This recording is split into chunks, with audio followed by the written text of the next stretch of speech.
तो भाई जैसे कि आप लोग जानते हो हम लोगों का मैथ्स का एग्जाम हो चुका है ना। आज है 8 तारीख और हम लोगों का 12th क्लास का मैथ्स का एग्जाम था जो कि मैं देकर आ चुका हूँ। अभी 5 बज रहे हैं जब मैं ये वीडियो शूट कर रहा हूँ और मैं 1:30 बजे एग्जाम देकर आया था।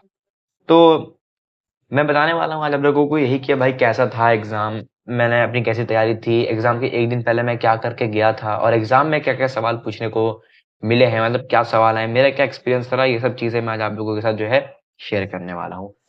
तो देख लो भैया, ये था अपना सेट, ठीक है, दिख गया होगा। सेट 3 था मेरा, सॉरी सेट 2 था मेरा। पहली बार सेट 2 मिला था, फिजिक्स और केमिस्ट्री के एग्जाम में सेट 1 मिला था मेरे को, लेकिन इसमें यहाँ पे मेरे को सेट 2 मिला है। तो आज बिना किसी बकवास के ना पहले हम लोग बात करते हैं कि क्वेश्चन पेपर कैसा था, मतलब लेवल कैसा था। देखो मैं एक चैप्टर छोड़ के गया था, प्रोबेबिलिटी, उसके अलावा मैं सारे चैप्टर पढ़ के गया था। प्रोबेबिलिटी मैंने छोड़ दी थी, पहला सवाल प्रोबेबिलिटी से था, एमसीक्यू होता, कोई बड़ी बात नहीं है। दूसरा सवाल था हमारा वेक्टर से, वो मैंने कर दिया। तीसरा सवाल था इंटीग्रेशन से, जो कि मैंने नहीं किया। मतलब तुक्का मार दिया, एमसीक्यू था ना। बाकी यार एमसीक्यू की खैर क्या ही बात करना, एमसीक्यू अगर मैं लेवल की बात करूं मॉडरेट था। कुछ एक आध सवाल टफ तो मैं नहीं कहूंगा, बट हाँ ठीक ठाक थे, ऐसा तो कोई टफ नहीं था। तो बिना किसी फालतू बकवास से डायरेक्ट बनते हैं हमें सेक्शन बी पे, वेरी शॉर्ट आंसर टाइप के क्वेश्चन पे। तो इसमें जो पहला क्वेश्चन था 21, उसका ए पार्ट वाला बहुत आसान क्वेश्चन था।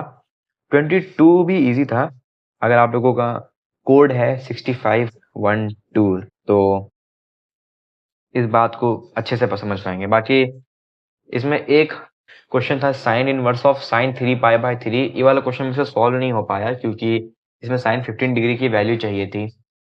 बाकी इसके बाद के क्वेश्चन आसानी थे, जो टीचर्स कहते हैं कि देखे दिखाए क्वेश्चन आते हैं वो आसान थे।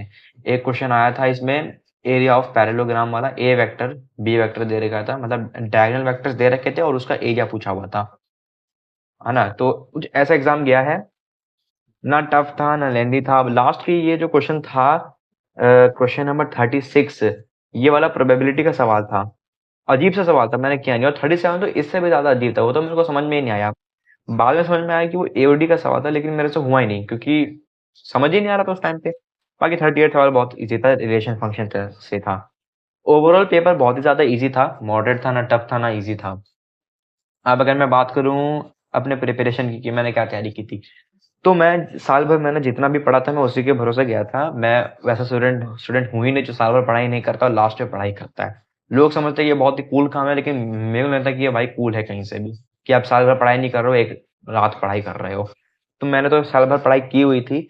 हाँ लास्ट टाइम पे आके मैंने ज्यादा पढ़ाई की नहीं क्योंकि मन ही नहीं करता है मेरा। मेरे साथ ना यही प्रॉब्लम है, मैं ना लास्ट टाइम पे आता हूँ जब एग्जाम में एक दिन बचे रहते हैं, तो मेरा पढ़ने का बिल्कुल भी मन नहीं करता है।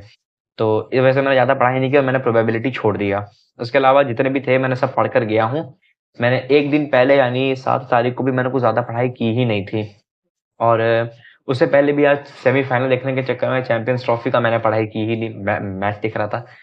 अब कल फाइनल है तो कल देख सके हैं, है ना। तो कुछ इस तरीके का मेरा पेपर गया था। बाकी आप लोग बताना कि आप लोगों का जो है पेपर कैसा गया था। ठीक है, मेरा था सेट 2, आप लोग बताओ सेट आपका कौन सा था। और अगला पेपर है इंग्लिश का। इंग्लिश खैर काफी ज्यादा आसान है, तो मैंने बताया अपने पेपर का रिव्यू की पेपर आसान था, है ना। और मेरा पेपर अच्छा भी गया है, कोई बकवास पेपर नहीं गया। मैं कोई रोने वोने वाला नहीं हूँ कि बैठ के रो रहा हूँ कि बहुत खराब पेपर गया, अच्छा पेपर गया है। 80 में से 74 मार्क्स का मैं अटेम्प्ट करके आया हूँ और उम्मीद है कि यार 60 या 65 प्लस मार्क्स आ जाएंगे 80 में से। ठीक है, अब बाकी देखते हैं, रिजल्ट ही बताएगा कि कैसे मार्क्स आते हैं। अब इंग्लिश की तैयारी करनी है, खैर इंग्लिश की क्या तैयारी करनी है यार, वो तो आसान है, उसे पढ़ता ही कौन है। ठीक है, आप लोग मेरे को अपना बताना कि आप लोगों का एग्जाम कैसा गया। मिलेंगे नेक्स्ट वीडियो में, तब तक के बाय।